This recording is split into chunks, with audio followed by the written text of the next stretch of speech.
हल्लू नको काय.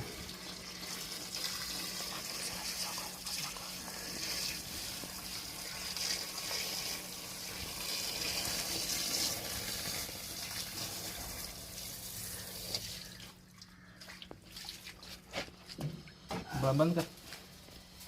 छोटीशी जरी जागा असली तर मागील अर्धा तास मी प्रयत्न करून ह्या सापाला पकडण्याचा प्रयत्न करतोय. अर्थिंग पाईपमध्ये सुद्धा साप जोडू शकतो. गरलगुंजी गावामध्ये मी आहे आणि आतमध्ये साप खूप वेळ राहू शकतात. नाग पाण्यात राहत नाही असं आम्ही लोकांकडून ऐकत असतो, पण नाग सुद्धा साधारण 20 मिनिटापर्यंत पाण्यात ऑक्सिजन कंट्रोल करू शकतात. ते जर मोठे नाग असले तर जवळपास तासभर पाण्यात राहू शकतात. आणि पाणी हे आत मुरत होतं, लक्षात घ्या. त्यामुळे आतली जागा कळत नव्हती आणि खोदण्यासारखं ठिकाण नव्हतं कॉन्क्रीट असल्यामुळं. आणि अर्थिंग पाईपमध्ये सुद्धा मला वाटत नाही एवढा साप त्याच्यात असेल म्हणून.